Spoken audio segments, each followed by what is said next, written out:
নমস্কার বন্ধুরা, প্রচেষ্টা ইউটিউব চ্যানেলে তোমাদের সকলকে স্বাগত। আজকে আমি তোমাদের সঙ্গে আলোচনা করব বন্ধন প্রকৃতি থেকে জৈব যৌগের কার্বনের যে সংকরায়ন সেটা আমরা কিভাবে নির্ণয় করতে পারবো। এটা ক্লাস 11-এর একটা চ্যাপ্টার, যেটা হচ্ছে জৈব যৌগের বা জৈব রসায়নের যে প্রাথমিক ধারণা, সেই চ্যাপ্টারের একটা অংশ। তো সেটা নিয়ে আমি তোমাদের সঙ্গে আলোচনা করব। তো আমি এখানে কি করবো, আমি এখানে কিছু যৌগ নেবো, সেই যৌগ নিয়ে আমি দেখবো যে সেই যৌগের মধ্যে যেগুলো অবশ্যই জৈব যৌগ হবে, তো তার মধ্যে যে কার্বনগুলো থাকবে তার সংকরায়ন আমরা কীভাবে এই জৈব যৌগ দেখে চটজলদি কীভাবে আমরা নির্ণয় করে ফেলতে পারবো যে কোনো একটা পার্টিকুলার কার্বনের সংকরায়ন বা হাইব্রিডাইজেশন কী হবে, সেটা আমি তোমাদের সঙ্গে আলোচনা করবো। আর আমি কিছু ট্রিক্স বলবো, সেই ট্রিক্সগুলো তোমরা যদি মনে রাখতে পারো তাহলে ভবিষ্যতে খুব সহজেই তোমরা কোনো একটা জৈব যৌগ দেখে তার হাইব্রিডাইজেশন, কোনো একটা কার্বনের হাইব্রিডাইজেশন বা সংকরায়ন খুব সহজেই নির্ণয় করে ফেলতে পারবে। ঠিক আছে, তাহলে তোমরা দেখতে থাকো। প্রথমে আমি কি করব, প্রথমে আমি 3টে যৌগ নিয়ে নিচ্ছি। ঠিক আছে,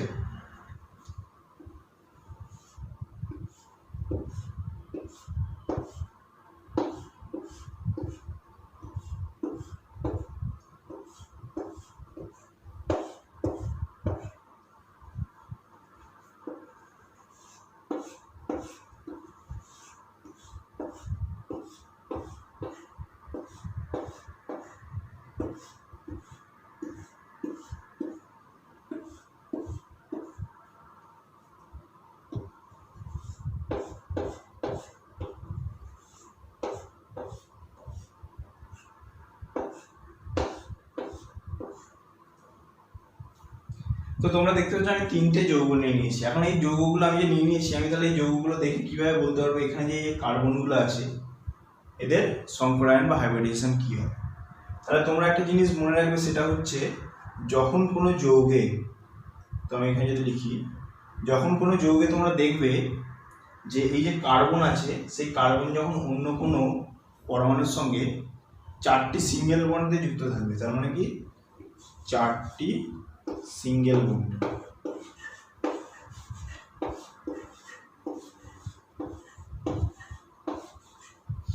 তাহলে যখন কোনো যৌগে একটা কার্বন অন্য কোনো পরমাণুর সঙ্গে 4টি সিঙ্গেল বন্ডে যুক্ত থাকবে, সেই সিঙ্গেল বন্ডগুলো কি হবে, প্রতিটাই সিগমা বন্ড হবে। কোনো জৈব যৌগে যখন আমরা কখনো সিঙ্গেল বন্ড দেখতে পাবো, সেগুলোকে আমরা কি বন্ড বলবো, সিগমা বন্ড। ঠিক আছে, সিগমা বন্ডের পরে আমরা পাই বন্ড গঠন সম্ভব। তো প্রথমে যে সিঙ্গেল বন্ড পাবো সেটা সবসময় সিগমা বন্ড হবে, সিগমা বন্ড ছাড়া পাই বন্ড গঠন অসম্ভব। ঠিক আছে, তো এখানে আমি দেখতে পাচ্ছি যে এই যে যৌগটা নিয়ে নিয়েছি, এটা হচ্ছে মিথেন। এখানে আমি দেখতে পাবো যে এই যৌগটায় 1টা 2টো 3টে 4টে সিগমা বন্ড আছে। এই কার্বনের সাথে হাইড্রোজেনের মধ্যে 4টে সিগমা বন্ড আছে। তাহলে কোনো যৌগে যখন 4টে সিঙ্গেল বন্ড বা সিগমা বন্ড থাকবে, তখন সেই যৌগের যে কার্বনটা থাকবে তার সংকরায়ন হয়ে যাবে বা হাইব্রিডেশন হয়ে যাবে sp3। ঠিক আছে, এটা চলে এলো sp3 যখন 4টে সিগমা বন্ড থাকবে। এবার এখানে যদি আমি চলে আসি এই যৌগটার ক্ষেত্রে, তো এই যৌগটার ক্ষেত্রে আমি যদি এই কার্বনটার সংকরায়ন দেখি, তাহলে আমি কার্বনটার ক্ষেত্রে দেখতে পাবো যে এখানে একটা বন্ড আছে, এখানে একটা বন্ড আছে। একটা বন্ড মানে আমি কি বলেছি, সেগুলো কি হবে, সিগমা বন্ড। তাহলে এই দুটো এখানে, এটা সিগমা বন্ড, এটার ক্ষেত্রে এটা হচ্ছে সিগমা বন্ড। এখন এই কার্বনটার সঙ্গে আর একটা কি পরমাণু যুক্ত আছে, সেটা হচ্ছে এই কার্বনটা। এখন এই কার্বন আর কার্বনের মধ্যে প্রথম যে বন্ডটা আমি কল্পনা করবো সেটা কি হয়ে যাবে, আমার সিগমা বন্ড। আর আরেকটা যে বন্ড হয় সেটা হয় পাই বন্ড। তাহলে আরেকটা জিনিস মনে রাখবে যে এই জৈব যৌগের ক্ষেত্রে কার্বন যখন অন্য কোনো পরমাণুর সাথে যুক্ত থাকবে, সেটা কার্বন নিজের অন্য কার্বনের সঙ্গে হতে পারে বা অন্য কোনো পরমাণুর সঙ্গে যুক্ত থাকবে যখন, তখন সবসময় প্রথম যে সিঙ্গেল বন্ড হবে সেটা সবসময় সিগমা বন্ড হবে। তারপরে যত ডবল বন্ড, ট্রিপল বন্ড যাই হোক, বাকি যে বন্ডগুলো তৈরি হবে সেগুলো সবসময় পাই বন্ড হবে। তার মানে কি, দুটো পরমাণুর মধ্যে জৈব যৌগে কোনো একটাই সিগমা বন্ড থাকবে, একের অধিক সিগমা বন্ড কোনো পার্টিকুলার দুটো পরমাণুর মধ্যে থাকতে পারে না। তাহলে এখানে কি, এখানে আমার কাছে দুটো কার্বনের মধ্যে দুটো বন্ড আছে, কিন্তু একটা আমার সিগমা বন্ড হতে হবে, তারপর আর সিগমা বন্ড হবে না। বাকি যেগুলো পড়ে থাকবে আমার কাছে সেগুলো সবগুলো হয় পাই বন্ড। তাহলে দেখতে পাচ্ছ আমার কাছে প্রথমে যেটা আমি ধরে নিয়েছি সেটা সিগমা বন্ড, আর তারপরটা যে পাই বন্ড। তাহলে এখন আমার এই যে যৌগটার ক্ষেত্রে, এই কার্বনটার ক্ষেত্রে আমার কতগুলো তাহলে সিগমা বন্ড আছে, 1টা 2টো 3টে। তাহলে কোনো যৌগে যখন কার্বনের কার্বন অন্য কোনো পরমাণুর সাথে 3টে সিগমা বন্ড বা সিঙ্গেল বন্ড দিয়ে যুক্ত থাকবে, তখন সেই কার্বনের সংকরায়ন কি হয়ে যাবে, sp2। তাহলে 4টে সিঙ্গেল বন্ড হলে sp3, 3টে সিঙ্গেল বন্ড হলে বা সিগমা বন্ড হলে sp2 হবে কার্বনের সংকরায়ন। সেই রকম ভাবে যদি এই কার্বনটা দেখি, এই কার্বন একটা, দুটো, 3টে সিগমা বন্ড দিয়ে অন্য কোনো পরমাণুর সাথে যুক্ত আছে। এখানে পাই বন্ড আমি কনসিডার করব না, আমি শুধু সিগমা বন্ড দিয়ে আমি বলে দিতে পারবো যে সেই কার্বনটা সংকরায়ন কি হবে। তাহলে এই কার্বনটার ক্ষেত্রে যদি আমি দেখি, তাহলে একটা, দুটো, 3টে আমার সিগমা বন্ড আছে। তাহলে 3টে সিগমা বন্ড আছে মানে কি, এই কার্বনটা সংকরায়ন কি হবে, এই কার্বনটা সংকরায়ন হবে sp2। তো ইথিলিন মলিকিউলের ক্ষেত্রে আমি দেখতে পেয়ে গেলাম যে দুটো কার্বন যে পরমাণু আছে সেগুলোর সংকরায়ন হবে sp2। এখন যদি আমি অ্যাসিটিলিন এটা মলিকিউল, এর ক্ষেত্রে আমি দেখি, এর ক্ষেত্রে এই কার্বনটা যখন আমি সংকরায়ন বের করতে যাবো, তো এই কার্বনটা দেখবো এই হাইড্রোজেনের সঙ্গে একটাই বন্ডে যুক্ত আছে। একটা বন্ড মানে কি, সেটা সবসময় সিগমা বন্ড হয়ে গেল। এখন এই কার্বনটার সঙ্গে আর যুক্ত আছে কটা বন্ড দিয়ে, 3টে বন্ড দিয়ে, তার মধ্যে একটা বন্ড সিগমা হতেই হবে। তাহলে এই কার্বনটার সঙ্গে একটা সিগমা বন্ড দিয়ে যুক্ত আছে, আর বাকি যে দুটো বন্ড পড়ে আছে এখানে, সেই দুটো বন্ড কি হবে, পাই বন্ড, কারণ একের অধিক সিগমা বন্ড থাকবে না কোনো পার্টিকুলার দুটো পরমাণুর মধ্যে। তাহলে আমি দেখতে পাচ্ছি কি এই কার্বনটার ক্ষেত্রে CH একটা সিগমা বন্ড, CC আর একটা সিগমা বন্ড, মানে এই কার্বনটার নিজের দুটো সিগমা বন্ড আছে, সেই দুটো সিগমা বন্ডের সাহায্যে ও একটার সঙ্গে হাইড্রোজেনের সঙ্গে যুক্ত করেছে আর একটার সঙ্গে কার্বনের সঙ্গে যুক্ত করেছে। তাহলে কোনো যৌগের ক্ষেত্রে যখন কোনো পার্টিকুলার কার্বন দুটো সিগমা বন্ড বা সিঙ্গেল বন্ড দিয়ে অপর কোনো পরমাণুর সাথে যুক্ত থাকবে, তখন সেই কার্বনটার হাইব্রিডাইজেশন কি হয়ে যাবে, sp। এই কার্বনটা যদি ধরি, তাহলে এই কার্বনটারও সিগমা বন্ড কত হবে, দুটো, এখানে একটা এখানে একটা, তাহলে এই কার্বনটারও হাইব্রিডাইজেশন কি হয়ে যাবে, sp। তাহলে দেখতে পাচ্ছ তোমরা যে কোনো একটা যৌগের সিগমা বন্ড আমি কাউন্ট করে বলে দিতে পারছি যে সেই যৌগের কোনো একটা পার্টিকুলার কার্বনের হাইব্রিডাইজেশন কি হবে। এখন তোমরা যদি অন্যভাবে মনে রাখতে পারো, তাহলে এই কার্বনটার ক্ষেত্রে হাইব্রিডাইজেশন কি হয়ে যাচ্ছে, যদি ধরো বলে দিল যে এই কার্বনটার হাইব্রিডাইজেশন sp, তাহলে এর কতগুলো সিগমা বন্ড আছে যদি বের করতে হবে। এখানে তাহলে হাইব্রিডাইজেশন কি আছে, sp আছে। এখন sp থাকার মানে কি, যদি আমি s টাকে 1 ধরি আর p টাকে 1 ধরি, মানে এই যে হাইব্রিডাইজেশনটা বা সংকরায়নটা আছে তার মধ্যে একটা s আছে একটা p আছে। তাহলে আমি যদি তাকে যোগ করি 1 + 1, তাহলে কত হচ্ছে 2। তার মানে এই যৌগটার ক্ষেত্রে কোনো একটা পার্টিকুলার কার্বনের সংকরায়ন যখন sp, তখন তার কটা সিগমা বন্ড আছে, দুটো সিগমা বন্ড আছে। sp2 এর ক্ষেত্রে যদি s টা 1 হয় আর দুটো p থেকে যদি 2 হয়, তাহলে মোট সিগমা বন্ড কটা আছে, 3টে। sp3 এর ক্ষেত্রে একটা s প্লাস 3টে p মিলে আমার কত হচ্ছে, 4টে। তাহলে উল্টো দিক থেকে আমি বলতে পারছি যদি sp3 কোনো কার্বনের সংকরায়ন হয়, তাহলে সেই কার্বন 4টে সিগমা বন্ড দিয়ে অন্য কোনো পরমাণুর সাথে যুক্ত থাকবে। সিমিলারলি sp2 যদি কোনো কার্বনের সংকরায়ন হয়, সেই তাহলে 3টে সিগমা বন্ড দিয়ে অন্য কোনো পরমাণুর সঙ্গে যুক্ত থাকতে পারবে। আর যদি কোনো কার্বনের সংকরায়ন sp হয়, তাহলে সে দুটো সিগমা বন্ড দিয়ে অন্য কোনো পরমাণুর সঙ্গে যুক্ত থাকতে পারবে এই জৈব যৌগের ক্ষেত্রে।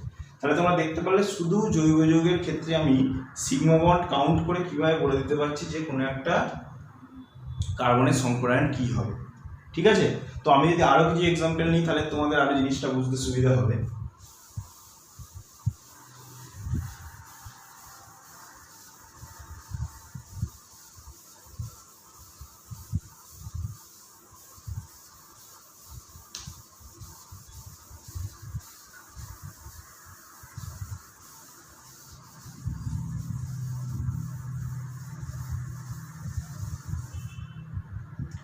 তো আমি আরো 3টে এক্সাম্পল লিখে নিচ্ছি এবং তোমাদেরকে দেখাবো যে তার হাইব্রিডেশন গুলো কিভাবে আমি বের করতে পারি। তো আমি এখানে লিখে নিচ্ছি CH,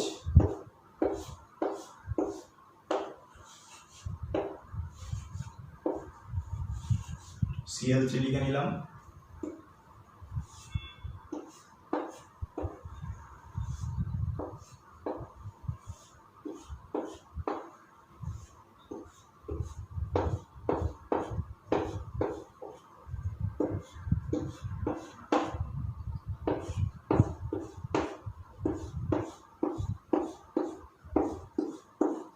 এর একটা মলিকিউল নিয়ে নিয়েছি, আর একটা মলিকিউল আমি নিয়ে নেবো।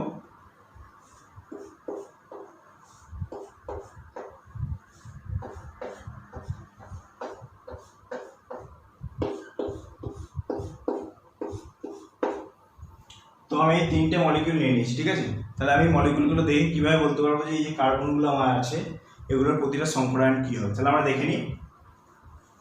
এই কার্বনটার ক্ষেত্রে দেখতে পাচ্ছ কার্বন 4টে পরমাণুর সাথে শুধুমাত্র সিগমা বন্ড দিয়ে যুক্ত আছে। তাহলে এই কার্বনটার সিগমা বন্ড কটা আছে, এখানে এই যৌগটার সিগমা বন্ড কটা আছে, 4টে।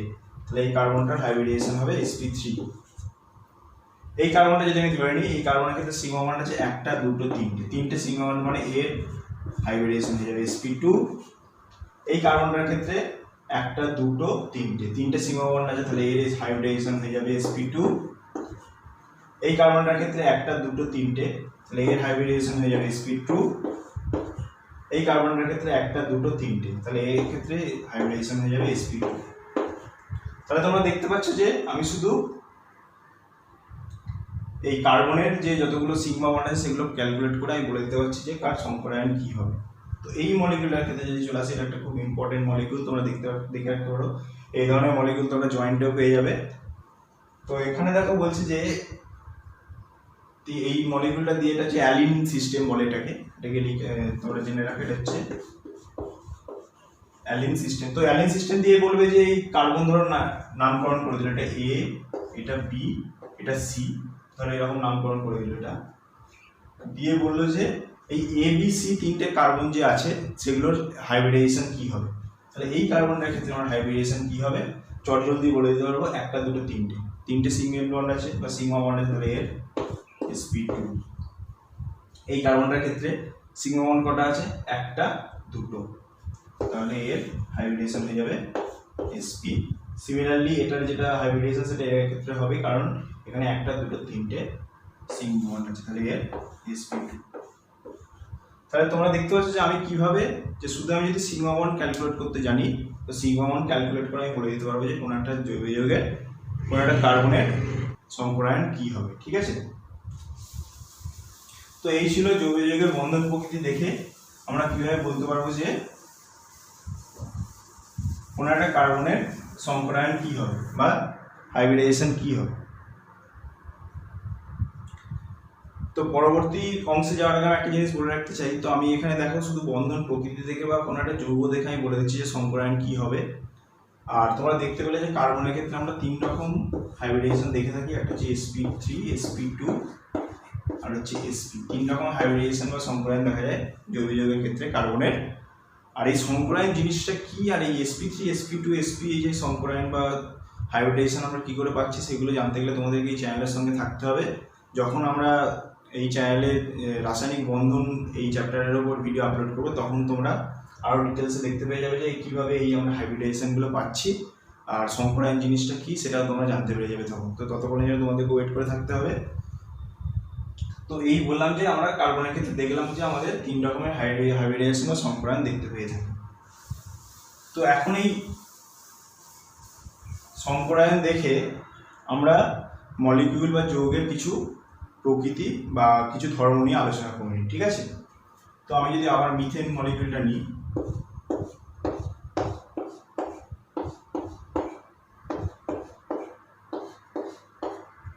এখানে ইথিলিন মলিকিউলটা নিচ্ছি।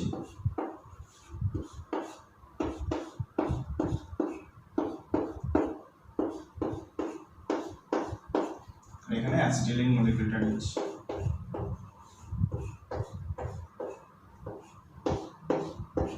তো মিথেন মলিকিউলের ক্ষেত্রে কার্বনের হাইব্রিডেশন হচ্ছে sp3, এর ক্ষেত্রে sp2 আর এর ক্ষেত্রে sp। এখন এই sp2 হাইব্রিডেশন দুটো কার্বনের জন্যই, sp এই দুটো কার্বনের জন্য। এখন কোনো পরমাণু কোনো জৈব যৌগের ক্ষেত্রে কার্বনের হাইব্রিডেশন যখন sp3 হবে, তখন সেই পরমাণুর যে অণুটা তৈরি হবে তার দেখতে কীরকম হবে, গঠনটা হবে চতুস্তলকীয় বা টেট্রাহেড্রাল। যখন কোনো যৌগের ক্ষেত্রে কার্বনের হাইব্রিডেশন প্রতিটা sp2 হবে, প্রতিটা মনে রাখতে হবে, প্রতিটা কার্বনের যখন হাইব্রিডেশন sp2 হবে তখন সেটা হবে সমতলীয়। সেই যৌগটার গঠন হবে সমতলীয়। আর কোনো যৌগের ক্ষেত্রে প্রতিটা কার্বনের যখন হাইব্রিডেশন sp হবে তখন সেটা হবে সরলাকৃতি। তো কার্বনের হাইব্রিডাইজেশন থেকে আমরা বলে দিতে পারছি যে কোন যৌগটার গঠন কিরকম হবে। এখন আমরা যদি বন্ড অ্যাঙ্গেল দেখি, তাহলে এই যে HCH প্রতিটার বন্ড অ্যাঙ্গেল যখন কার্বনের হাইব্রিডাইজেশন sp3 তখন বন্ড অ্যাঙ্গেল হবে 109 ডিগ্রি 28 মিনিট। এখন যখন কোনো কার্বনের হাইব্রিডাইজেশন sp2 হবে এবং সেটা সমতলীয় হবে, তখন এই অ্যাঙ্গেল বলো বা এই, তার মানে কি এই HCH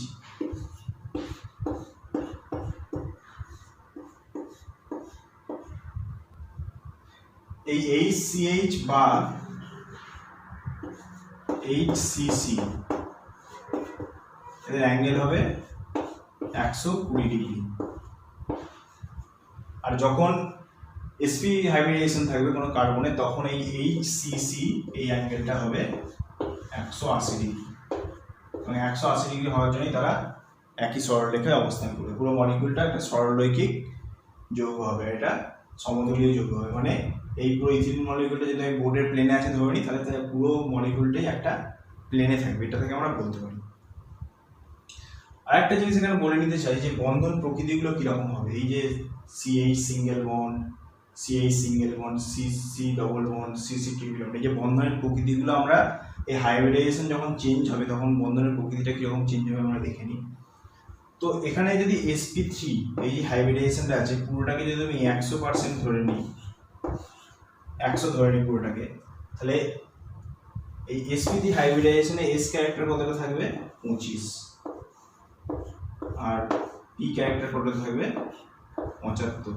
কারণ একটা s আর তিনটে p মিলে 100 হচ্ছে, তাহলে একটা s এর ভাগে কতটা পড়বে 25, আর প্রতিটা p এর ভাগে পড়বে 25 করে, তাহলে তিনটে p এর ভাগে পড়বে 75। তাহলে যখন sp3 হাইব্রিডাইজেশন হবে কোনো কার্বনের, তখন s ক্যারেক্টার থাকবে সেই হাইব্রিডাইজেশনে কত 25, আর p ক্যারেক্টার থাকবে 75। যদি sp2 হয় তাহলে তখন s ক্যারেক্টার থাকবে 33% অ্যারাউন্ড, আর p ক্যারেক্টার থাকবে 66% অ্যারাউন্ড। 33.33 সামথিং হবে। তো আমি জাস্ট যে সংখ্যাগুলো নিচ্ছি, তো এখানে 33 হচ্ছে sp, যখন sp2 হাইব্রিডাইজেশন হবে কোনো কার্বনে তখন s ক্যারেক্টার দেবে 33, p ক্যারেক্টার কমে হলো 66। আর যখন sp হাইব্রিডাইজেশন হবে কোনো কার্বনে তখন s ক্যারেক্টার কতটা থাকবে সেই সম্প্রসারণে 50% থাকবে s আর 50% থাকবে p। কারণ হচ্ছে s আর p একটা একটা করেই আছে, তাহলে 50% s থেকে আসবে, 50% p থেকে আসবে। তাহলে তোমরা দেখতে পাচ্ছ যে আমি যখন sp3 থেকে sp দিকে যাচ্ছি কার্বনের হাইব্রিডাইজেশন, তখন এই যে s ক্যারেক্টার আছে সেটা বাড়তে থাকছে সম্প্রসারণের মধ্যে। এখন আমরা জানি কোনো একটা পরমাণুর মধ্যে যে s কক্ষক থাকে সেটা নিউক্লিয়াসের সবথেকে কাছে অবস্থান করে। তার মানে কি নিউক্লিয়াস সেই s কক্ষকটা যেহেতু সবথেকে সামনে থাকে, তার উপর আকর্ষণ বল নিউক্লিয়াসের সবথেকে বেশি হবে। তো এখন কোনো একটা যখন এই কার্বনের যখন সম্প্রসারণ বা যে হাইব্রিডাইজেশন, যখন আমি sp3 থেকে sp দিকে যাচ্ছি, তাহলে কি হবে, যখন s ক্যারেক্টার আমার বাড়ছে তাহলে সেই পার্টিকুলার যে হাইব্রিড অরবিটালটা থাকবে তার উপর নিউক্লিয়াসের আকর্ষণ সবথেকে বেশি হবে। তাহলে নিউক্লিয়াসের আকর্ষণ কার ক্ষেত্রে সবথেকে বেশি হবে, sp3, sp2 আর sp-র মধ্যে sp-র ক্ষেত্রে নিউক্লিয়াসের আকর্ষণ বল সবথেকে বেশি হবে। এখন এই sp হাইব্রিড অরবিটাল থেকে নিউক্লিয়াস যেহেতু সবথেকে কাছে টেনে রাখবে বা আকর্ষণ বল যেহেতু সবথেকে বেশি হবে, তাহলে কি হবে আমরা দেখতে পাবো। তো আমরা যদি দেখে নিই যে এই sp3, sp2 আর sp এই যে হাইব্রিড অরবিটালগুলো তৈরি হবে, তো এদের যদি আমি আকৃতি বা সাইজের একটা যে তাদের কার ক্ষেত্রে সাইজ বেশি হবে কার ক্ষেত্রে সাইজ কম হবে সেটা যদি দেখে নিই, তাহলে সাইজ সবথেকে কম হবে আমার sp-র ক্ষেত্রে, তারপরে sp2, আর সবথেকে সাইজ বড় হবে sp3। কারণ এর ক্ষেত্রে s ক্যারেক্টার সবথেকে কম, তাই জন্য নিউক্লিয়াসের আকর্ষণ বল এর ওপর সবথেকে কম এই হাইব্রিড অরবিটালটার উপর। তাহলে আমি যদি আকৃতি দেখি বা সাইজ দেখি, তাহলে এই দিকে আমার বাড়তে থাকবে। তাহলে ধরে নাও আমার কাছে একটা কার্বন আছে, তার হাইব্রিডাইজেশন আছে sp3, একটা হাইড্রোজেন আছে যার 1s এর সাথে যুক্ত হয়ে এরকম একটা সিঙ্গেল বন্ড তৈরি হয়েছে। এবার আছে একটা আমার কাছে কার্বন আছে যার sp2 আছে, হাইড্রোজেন আছে 1s।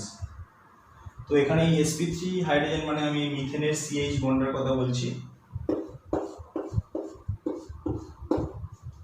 CsP2 হাইড্রোজেন মানে আমি এই ইথিলিনের যে CH বন্ডটা আছে তার যে দৈর্ঘ্য সেটার কথা বলছি এখানে। বন্ড মানে আমি এই যে ডিসটেন্সটার কথা বলার চেষ্টা করছি, কার্বন হাইড্রোজেনের মধ্যে যে ডিসটেন্সটা মিথেনের ক্ষেত্রে তার কথা, যেখানে কার্বনের হাইব্রিডাইজেশন sp3 আছে। CsP2 1HS মানে এই যে বন্ডের যে ডিসটেন্স বা বন্ধন যে দৈর্ঘ্য সেটা কার ক্ষেত্রে, এই ইথিলিন মলিকিউলের ক্ষেত্রে। আর যদি CsP 1HS নিয়ে নিই, যেটা অ্যাসিটিলিনের এই যে কার্বন হাইড্রোজেন তার যদি দৈর্ঘ্য আমি নিয়ে নিই, তাহলে আমি কি ক্রম দেখতে পাবো? তাদের ক্ষেত্রে অবশ্যই আমি দেখতে পাবো,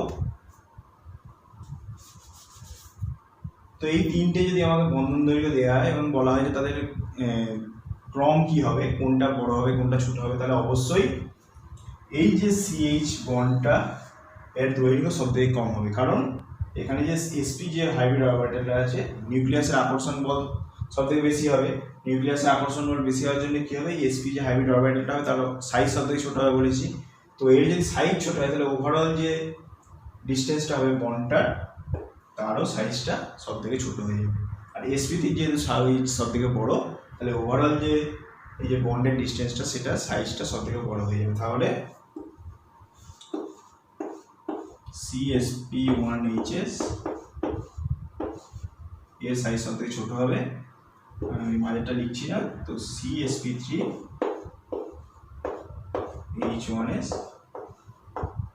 এর সাইজ সব থেকে বড় হবে। তাহলে তোমাকে যদি তিনটে মলিকিউল দিয়ে মিথেন আর তখন ইথিলিন আর অ্যাসিটিলিন দিয়ে বলে যে তাদের CH যে বন্ড আছে তাদের ডিস্টেন্সের একটা ক্রম অনুযায়ী সাজাও, তাহলে তোমরা বুঝতে পারছো যে যখন মিথেনের যে কার্বন হাইড্রোজেন বন্ড আছে সেটার যে দৈর্ঘ্য সেটা সব থেকে বড় হবে, আর এই অ্যাসিটিলিনের ক্ষেত্রে যে কার্বন হাইড্রোজেন যেটা হবে তার যে ডিস্টেন্সটা সব থেকে কম হবে। এখন বন্ধন দৈর্ঘ্যের সঙ্গে যে বন্ধন বিয়োজন শক্তি বা বন্ড ডিসোসিয়েশন যে এনার্জি তার বিপরীত সম্পর্ক। তার মানে কি CsP হাইড্রোজেন 1s এর ক্ষেত্রে বন্ড ডিসোসিয়েশন এনার্জি সব থেকে বেশি হবে। কারণ কি, এই বন্ধন দৈর্ঘ্যটা যেহেতু সব থেকে ছোট, তাই যেহেতু বন্ধন দৈর্ঘ্যটা ছোট সেটাকে ভাঙতে অনেক বেশি পরিমাণ এনার্জি দিতে হবে। তাহলে আমরা যদি চিন্তা করি যে আমরা এই CH বন্ডটাকে ভাঙতে চাইছি, এই CH বন্ডটাকে ভাঙতে চাইছি, এই CH বন্ডটাকে ভাঙতে চাইছি, তাহলে কার ক্ষেত্রে আমাকে সব থেকে বেশি এনার্জি দিতে হবে? সব থেকে এনার্জি বেশি দিতে হবে এই CH বন্ডটাকে ভাঙতে। কারণ হচ্ছে এই CH বন্ডটা সব থেকে ছোট, সেটা আমি তোমাদের সঙ্গে এইমাত্র এক্সপ্লেন করলাম।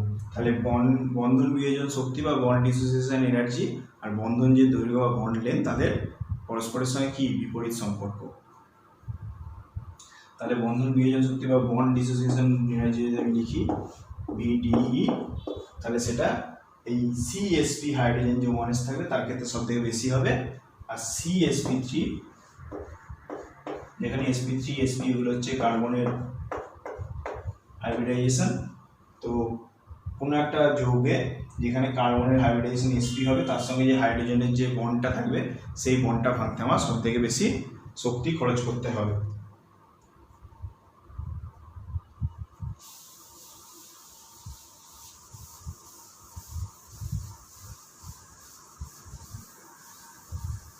তো এটা গেল কার্বন আর হাইড্রোজেনের মধ্যে বন্ধন দৈর্ঘ্য আর বন্ধন বিয়োজন শক্তির যে ক্রম সেটা নিয়ে আমি তোমাদের সঙ্গে বললাম।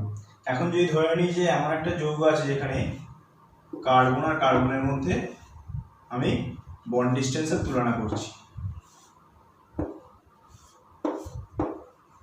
এখানে sp3, এখানে sp3, এখানে sp2, এখানে sp2, এখানে sp, এখানে sp, তাহলে বন্ধন দৈর্ঘ্য কার ক্ষেত্রে সব থেকে বেশি হবে? এই CsP3 ক্ষেত্রে, কারণ দুটো কার্বনেরই হাইব্রিডাইজেশন sp3, তাহলে তার ক্ষেত্রে যে পুরো যে বন্ডের যে ডিস্টেন্স সেটা সব থেকে বেশি হবে। সিমিলারলি CsP2 মধ্যে বন্ধন দৈর্ঘ্যটা বেশি হবে, আর সব থেকে কম বন্ধন দৈর্ঘ্য কাদের মধ্যে হবে? CsP এদের মধ্যে।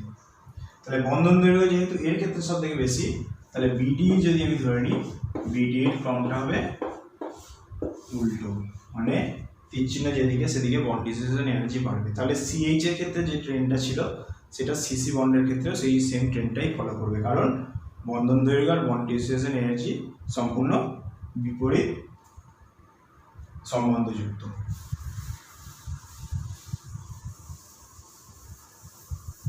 তো আর একটা জিনিস বলে আমি এখানে আগে ভিডিওটা শেষ করবো, সেটা হচ্ছে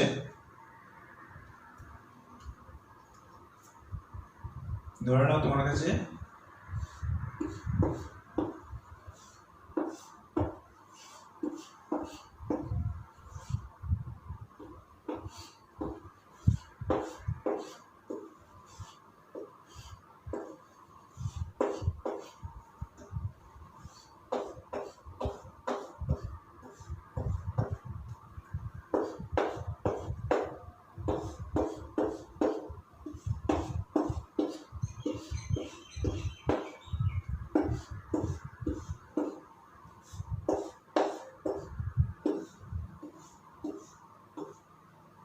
এরকম একটা মলিকিউল দেয়া আছে, তো জিজ্ঞাসা করলো যে এই মলিকিউলটা একই সমতলে আছে কিনা। তো একই সমতলে আছে কিনা জানতে গেলে তোমায় কি নির্ণয় করতে হবে, প্রথমেই দেখতে হবে যে সেই যৌগে যে কার্বনগুলো থাকবে তার হাইব্রিডাইজেশন sp2 হচ্ছে কিনা প্রতিটা কার্বনের। কারণ আমি আগেই বলেছি যে প্রতিটা কার্বনের হাইব্রিডাইজেশন যদি sp2 হয় তাহলে আমরা বলতে পারবো যে পুরো মলিকিউলটা সমতলীয়। তাহলে আমি দেখে নিই যে প্রতিটা কার্বনের আমার হাইব্রিডাইজেশন sp2 আছে কিনা। তো এই কার্বনের ক্ষেত্রে একটা দুটো তিনটে সিগমা বন্ড, তার মানে এর হাইব্রিডাইজেশন sp2। এই কার্বনের ক্ষেত্রে একটা দুটো তিনটে, মানে এর হাইব্রিডাইজেশন sp2। এই কার্বনটার ক্ষেত্রে একটা দুটো তিনটে, এও sp2। এই কার্বনটার ক্ষেত্রে একটা দুটো তিনটে, এও sp2। এই কার্বনটার ক্ষেত্রে একটা দুটো তিনটে, তাহলে এও sp2। বাকিগুলো যদি তোমরা দেখো তাহলে সেগুলোও দেখবে যে প্রতিটারই হাইব্রিডাইজেশন sp2। তার মানে পুরো এখান থেকে এখান পর্যন্ত প্রতিটা কার্বনের হাইব্রিডাইজেশন sp2, তার মানে পুরো মলিকিউলটা আমার কি হবে, একই প্লেনে অবস্থান করবে।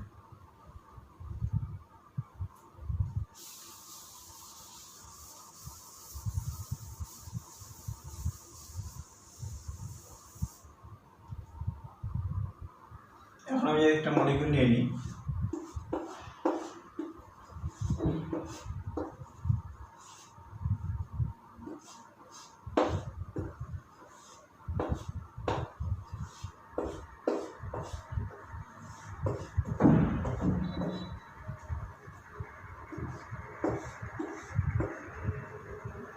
তাহলে এই পুরো মলিকিউলটা কি সরলরৈখিক হবে যদি জিজ্ঞাসা করে, তাহলে তোমাদের কি করতে হবে, সরলরৈখিক দেখতে গেলে আমাকে কি করতে হবে, পুরো মলিকিউলটার যে কার্বনগুলো আছে তার হাইব্রিডাইজেশন দেখতে হবে, প্রতিটার sp হাইব্রিডাইজেশন আছে কিনা সেটা আমি চেক করে নিই। তাহলে এই কার্বনটার কটা সিগমা বন্ড আছে, একটা দুটো, তাহলে এর হাইব্রিডাইজেশন sp। এই কার্বনটা কটা সিগমা বন্ড আছে, একটা দুটো, তাহলে এর হাইব্রিডাইজেশন sp। এই কার্বনটার হাইব্রিডাইজেশন হবে sp, এটার হবে sp, এটার হবে sp, এটার হবে sp। তাহলে আমি দেখতে পাচ্ছি যে প্রতিটা কার্বনের হাইব্রিডাইজেশন বা সংকরায়ন কি হচ্ছে আমার sp।